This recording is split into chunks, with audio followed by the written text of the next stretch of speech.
Hello, hello, hello. Glad to see so many of you back promptly. Thank you.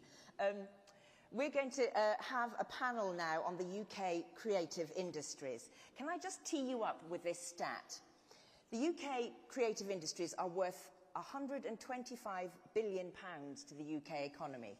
That's more than life sciences, automotive manufacturing, aerospace and the oil and gas sectors combined. Isn't that an interesting stat for us all to think about? So now we're going to have a panel that I am delighted to introduce as a lifelong creative artist, music lover and fan of Leeds United Football Club.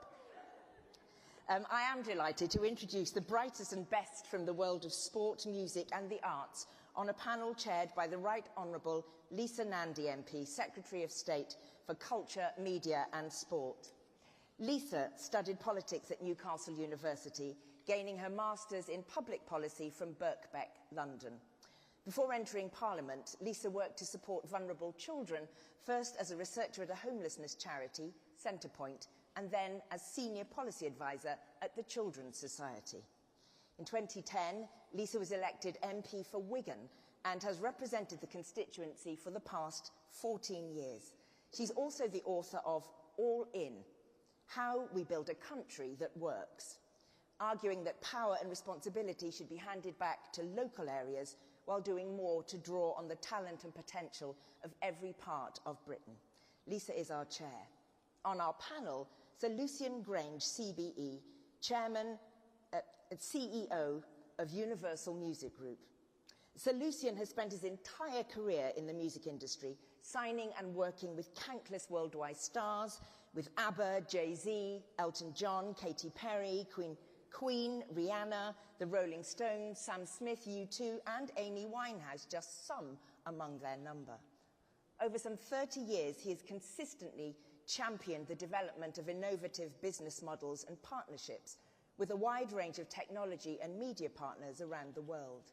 And under his leadership, UMG has transformed into the most successful company in the history of the music industry, with his stewardship widely recognised for the industry's return to growth. Dr. Anna Mallett is Vice President for Production at Netflix. Anna joined Netflix in 2021, where she and her team support all elements of production. Prior to joining Netflix, Anna has been CEO of ITN, one of our largest independent television companies, producing the award-winning live network news programming for ITV, Channel 4 and Channel 5, and before that was CEO and Managing Director of Production at BBC Studios, the commercial wing of the BBC. Before that, Anna worked at the Boston Consulting Group in London, focusing on media and retail, and she holds an MBA from Harvard and a DPhil from Oxford. Gareth Southgate, OBE, is a football manager and former professional footballer, if you didn't know. Gareth began his playing career at Crystal Palace, later moving on to Aston Villa, Middlesbrough and England. After retiring from playing in 2006, he became coach at Middlesbrough from 2009 to 2012, before being appointed as England's under-21 manager. He took over the senior team's interim manager position in 2016 and was confirmed as the permanent manager subsequently. Gareth has transformed the England team, leading England to the 2018 FIFA World Cup semi-finals, the 2022 FIFA World Cup quarter-finals, the UEFA Euro 2020 final and the UEFA Euro 2024 final. Maria Balshaw is Chief Executive and Director of the Tate Art Museums and Galleries, a role she's held since 2017. She has overall responsibility for Tate's strategic direction and day-to-day operations, and has worked to reframe the context and perspective of Tate, furthering the mission of inclusivity and equality to connect with a wider audience. As director, Maria is also the accounting officer appointed by the DCMS. Previously, Maria was director of the Whitworth Gallery, University of Manchester, director of Manchester City Galleries, and director of culture for Manchester City Council. And finally, unfortunately, there is me. I'm on the panel. This is weird. I'm now introducing myself. actor, writer, director, producer. I was hired for my first professional job on stage in 1984. On screen, I guess I'm probably best known for playing Lady Danbury in the Netflix show Bridgerton. I'm a co-director of a production company, Swinging the Lens. I'm an associate artist at the Royal Shakespeare Company, an honorary fellow of the Shakespeare Association of America, an honorary fellow of the Royal Society of Literature, a 2023 Booker Prize judge, a jurist at this year's Biennale Film Festival, and emeritus fellow at St Catherine's College, Oxford. I'm patron for TRIAID, for the Heritage and Cultural Society of Africa, and an ambassador for the International Rescue Committee, and we are your panel.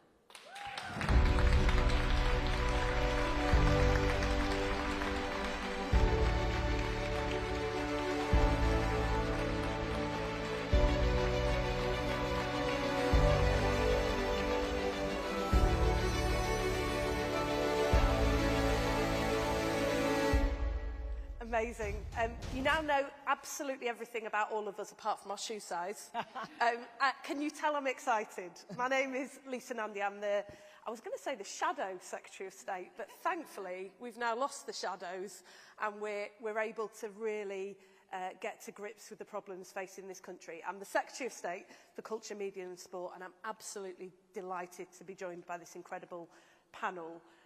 You'll know who they are, you'll know some of the contribution that they've made, but between them they have brought joy to millions and millions of people, not just in the UK but all across the world.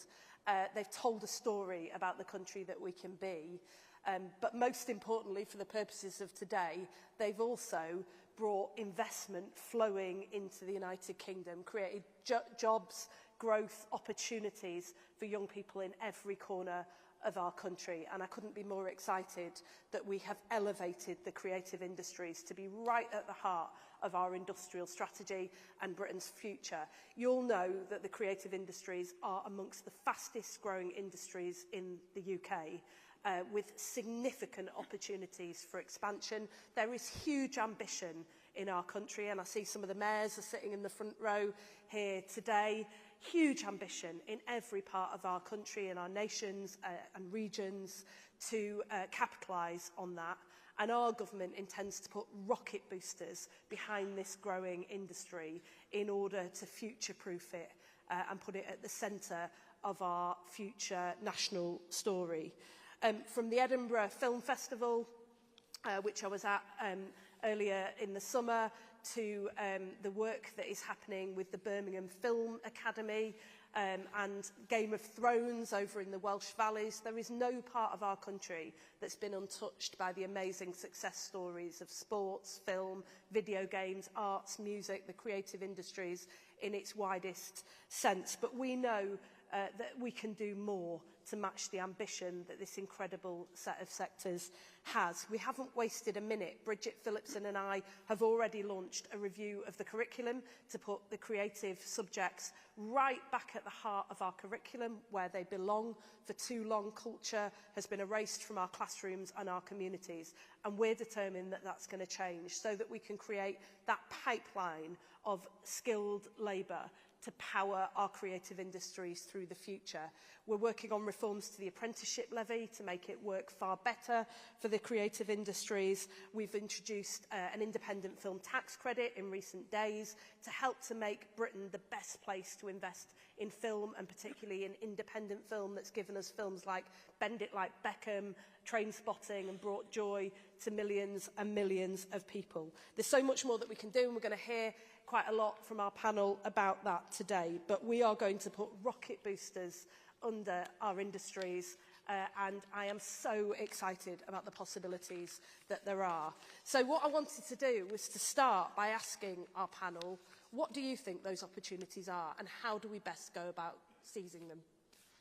Who wants to go first? I'll go first. Please. Thank you. Well, first of all, I'd say the creative industries are a real powerhouse for the UK. We definitely punch above our weight. And that's why Netflix is so proud to have our second largest production base after the US right here in the UK, and why we've invested over $6 billion since 2020, $6 billion into the creativity here. And a really great example is if we look at the top 10 titles that Netflix has globally in 2024, 4 of them have been made in the UK. So, Fool Me Once, The Gentleman, Baby Reindeer, and of course, Bridgerton. Yay! And I think that's a real testament to the UK. And of course, the screen sector is growing at twice as fast as the rest of the UK economy. So there's lots of momentum, there's lots to build on, and I think we need to kind of double down on that. And 2 or 3 growth areas that come to mind for me, and I know this is close to your heart, Lisa, is first of all the regions. Creativity comes from right across the UK. And, you know, we want to find that next generation of brilliant storytellers. All the other areas that are important to our industry, the electricians, the craftspeople, the finances, the legal, there's all sorts of roles. And if we can create those clusters right around the UK, I think that will be fantastic for growth. We've heard a bit about AI and the potential of AI. I'm sure we'll come back to that. But I do think we can see it as a way to enhance storytelling and to leverage storytelling. So I think there is an opportunity to have some optimism there. And finally, I think government has a role to play. We do have a very attractive setup here for business, for investment, in terms of incentives, in terms of regulation. But other countries have seen the success of the UK, and they would like to emulate it. So we have to be on the front foot with that as well. Can I also just, on a personal note, thank you very much for Emily in Paris, which has brought me great personal joy as well. But, you know, the pipeline of investment that companies like Netflix are pumping into the UK is absolutely central to our ambitions, and the wider ecosystem of which the BBC and others are part, training up talent, and the work that's happening, led by the fantastic Tracy Bradin, who's sitting in the front row there, through One Creative North, to really utilise the huge assets we have in our country, the talent, as you said, but also the great, amazing backdrops along the northeast coastline and the, you know, the mills of Yorkshire and the valleys in Wales. These are all things that have been overlooked for too long, but now with the help of companies like Netflix, we're bringing to the world. Adra, I wanted to ask you a bit about how we really capitalise on this. How do we encourage people, young people, to dream big? How do we make sure that people feel this is an industry for them? And how do we build on the connections and the clusters that Anna was talking about to really make sure that we put rocket boosters under this industry? I'm very excited to hear, I'm very excited, Lisa, just to have you as our Secretary of State, because you care and are interested and are well versed in this sector. This is a great day for me, by the way. I'm particularly excited to hear that you are looking at the curriculum, because one of the things that has excised me the most in the last little while is the fact that we have not valued the creative arts as an integral and important section in the way we educate our nation. You know, you think about the pandemic. Where did we go in the pandemic for succour? Yeah. We went to music, we went to the story, we went to looking at a beautiful painting, or whatever it might be, but we go to the arts to heal our soul. Yeah. And on healing our soul, if you don't get that habit in your life as a way that can be regarded as something valuable, it's always just a little add-on the top, where I think it's absolutely fundamental to who we are as human beings. To put it back into the curriculum not only says to our young people, you don't have to be book smart in a particular academic way. Your gifts may be, you know, in the physical realm. Maybe it's sports, maybe it's dance, maybe you are innately a wonderful musician. You know, maybe you have storytelling coming out of every pore in your body, but there's not an exam for that. So investing in the curriculum is huge. But along with that, we need to make sure that children of all backgrounds have access to sports equipment, musical instruments. They can go to the theatre without it costing their families, you know, the week's food shop, or in some case, the week's salary. Yeah. At the moment, we are saying that the arts is for the elite, and if you can afford to be engaged with that, then tough. You know, the spaces for sports have reduced and reduced and reduced. If you can't afford access to a leisure club or a sports facility, you should still have access to those. I'm sure Gareth's going to say a lot more about that. But anyway, so I think we have to put those creative industries right at the heart of everything we do, because as we know, the bang for your buck is extraordinary. Maria was talking about, Anna was talking about baby reindeer. I was doing a show in the main house at the Bush in 2015, and in the tiny little studio next door was one person doing this little show that they'd cooked up called Baby Reindeer. So that has gone from one person having an idea in a tiny room to being this smash hit for Netflix. The capital that that show has made from one person's vision is it's extraordinary, and we should be harnessing that. We are known in this country for our creative industries. We're known for the Beatles.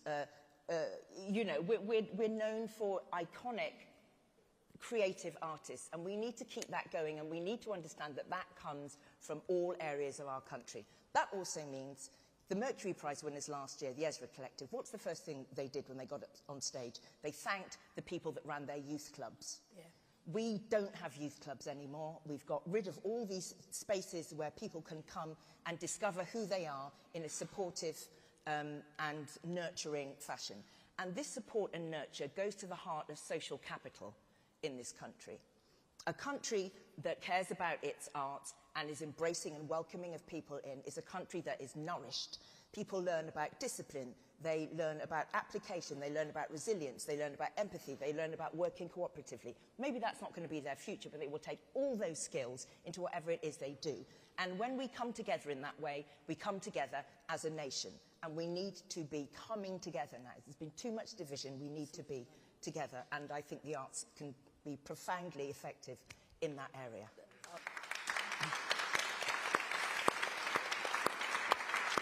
I'm sorry, I apologise, Elizabeth. I'm going to chair this terribly because I just want to hear what you've all got to say, so keep talking. But I absolutely agree with you. We believe that it's the right of every child growing up in this country to live a richer, larger life. It doesn't just belong to some of us, it belongs to us all. And I look at, you know, some of the incredible talent that we've got in this country. I think about one of my former colleagues, Glenda Jackson, much loved in the House of Commons. I wonder how somebody like Glenda Jackson would break through today. And we are absolutely determined to rebuild that architecture. Love the shout out for youth clubs. We're looking for investment in youth if anyone's interested. We've got some fantastic youth clubs actually that have sprung up over the last decade. On-side youth clubs, which are a really great model of how you can get the business community to co-invest with local councils and the wider community as well to invest in our young people. But we've absolutely got to do more. You couldn't be more right. And I think this is quite a nice segue to Gareth, because I'm going to try to leave aside the football analogies. I think we've had quite enough of those from the Prime Minister. I'm sorry, we can't stop him.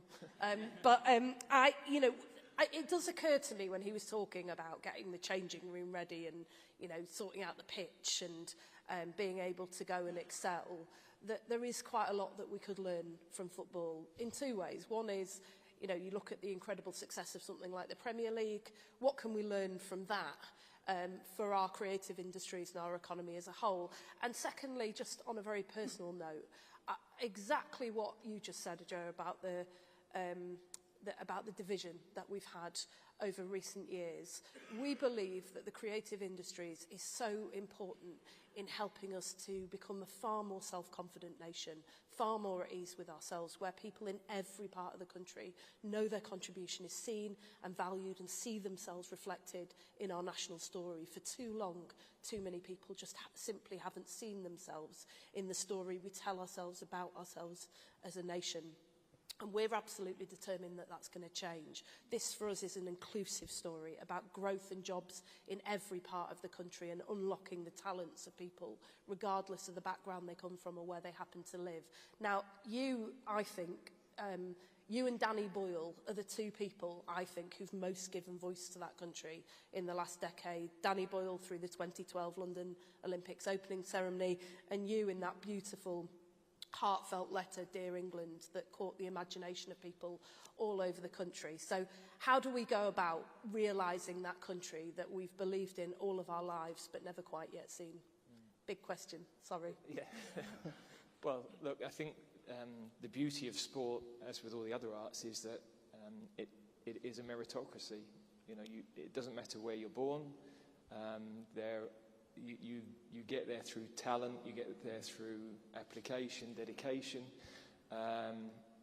What I've seen is that the journey we went on with our team, and our team has started to be more representative of our nation, the modern nation.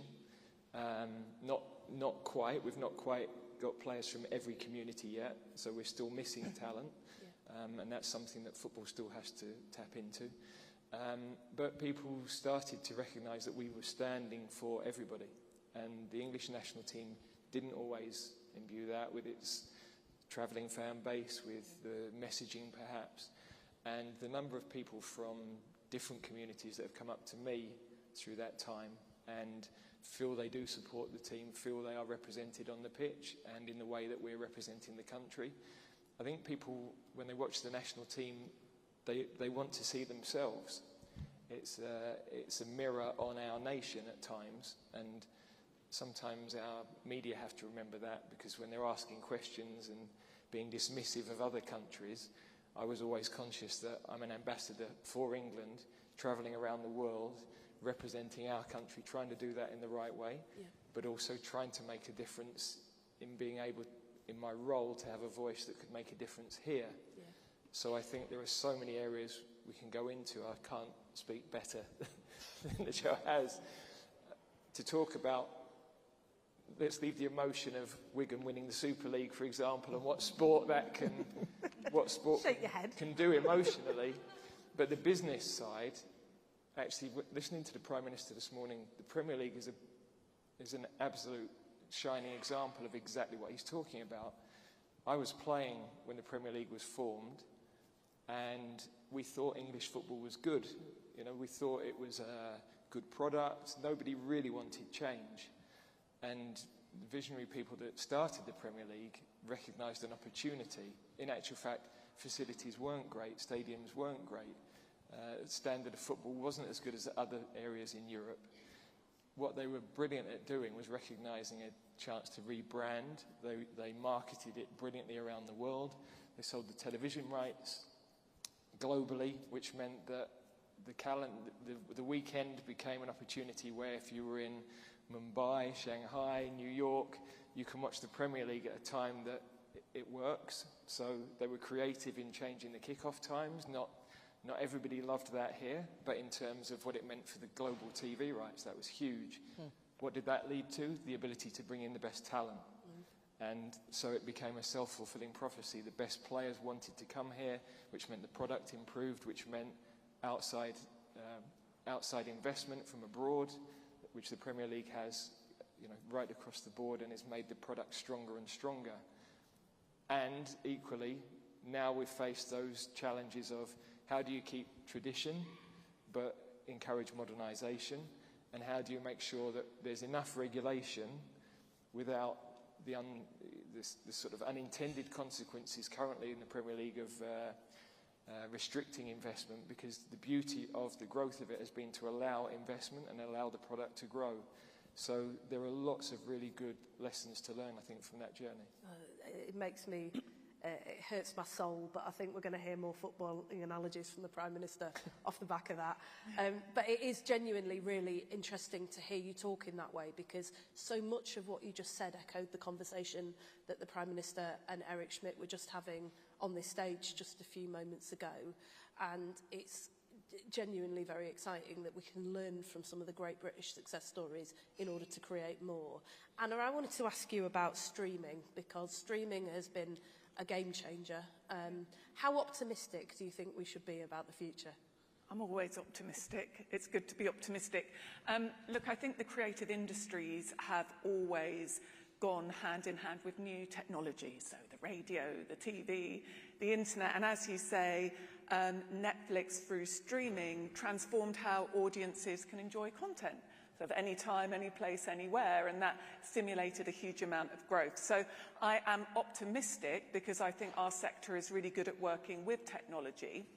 And I know Eric Schmidt and the Prime Minister were talking about AI, and I think that AI is going to be important to our industries. I think it's going to be a partnership with creativity. It definitely will not take away from the need for human intervention, absolutely not. But some of that technology will be able to do those routine tasks quicker, and it's something that we can leverage. So I think, if we look to the future, we can feel optimistic that, we'll be able to use that new technology in the right way. And I think if we all play our part, we can see the future as something to be very optimistic about. That's it. That's exactly what we wanted to hear. Pitch perfect.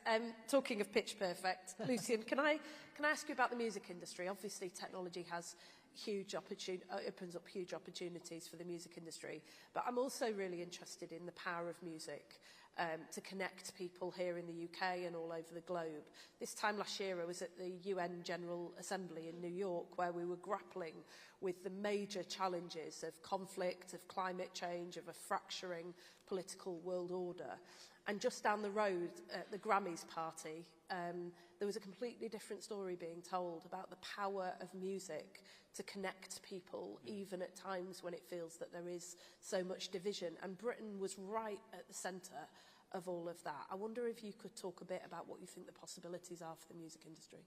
Yeah, I think if you look at history, the Beatles, the Rolling Stones, Elton John, David Bowie, Amy Winehouse, Sex Pistols, Clash, they have defined history. And we talk about content, IP, innovation as this sort of soft power. It is a form of soft power because of our language, because of our culture, our values, and the category has become, over this period, over the last 60 years, a brand of Britishness as an export model within itself. So in the same way that you look at hip-hop or jazz or classical music as a category, British culture, lyrics, has been exported for the last 60 years. And if you ask yourself, what decade is defined by what you listened to and what you enjoyed, you can pretty much identify from the 60s through to the Human League in the 80s, and right up to, obviously, to present day. We've heard from, you said earlier that we outweigh where we are on the global stage. I'm from North London, but I have lived in California for 15 years now. I oversee 60 countries for investment. And for the first time in my career, we see awards going to Korea. We see some of the top acts coming from Puerto Rico. These are things, well, you'll be seeing this in Netflix as well. These are completely, total, unimaginable events. And the technology which everybody's leaned into has really equalized investment opportunity, and it's created an avalanche of competition where a country, a nation will follow the investment where there is a framework for legal protection on AI, on responsible AI, on copyright. So I've woken up in a new future 20, 25 years later, where China, which was a market where we never invested in because it was an entirely counterfeit market, is now the 7th biggest market in the world. There's an enormous amount of conversation and identification going on in my company, and therefore I assume the rest of the industry, on India. So it's not just the demographics, it's how these countries transform themselves in terms of the economics around investment. So we have an opportunity, and there's also a risk, that with AI, which you said quite rightly, we'll lean into. I'm incredibly optimistic about AI on the functional level, that it can work with composers and writers and creators to stress test their authenticity and their talent. But there's also, AI gives us a new category of licensing, of ways in which the music can be shared and conjoined that we've never had, in the same way that you mentioned radio and sheet music and polyphonic synthesizers were going to kill orchestras and it was going to ruin classical musicianship. It did the opposite. It made it boom. So we're at a crossroads. The advantage for the UK, about the UK as an investor, is that it has, as the Prime Minister keeps repeating, the rule of law, a non-politicised justice system, and it respects and rewards for investment and innovation and creativity around copyright and IP, whether or not it's in pharma or music or film or TV or publishing or anything that anyone comes up with. So we are going to increase substantially our investment in the UK. I've been spending a lot more time here in the last 6 months. The route to speeding this up will be with entrepreneurs. So my commitment, our investment is in new ideas, entrepreneurs. We've been doing it for decades, but what I see in terms of some of the other markets, Korea, Latin America, Nashville even, both on audio visual as well as music, is the path to acceleration is with people with ideas and in the independent sector. So that's where we're going to be putting our money. We've talked about not just it being totally focused in London. We're going to lean in with investment and this soft power that you can look at the artists that I've mentioned over a 40, 50, 60-year life cycle, but it's the hard economics of the one that we find this afternoon or tomorrow that actually drives everything, from this soft power through to taxation. Now, talking of later on today, I wondered if there might be something that you might want to share with us. That's where I've got my dainty out. Yes, I am able to share. It's been a secret so far, but it gives us great pleasure that for tonight's event, which I think starts at about 6:15 or something, Sir Elton John is going to perform.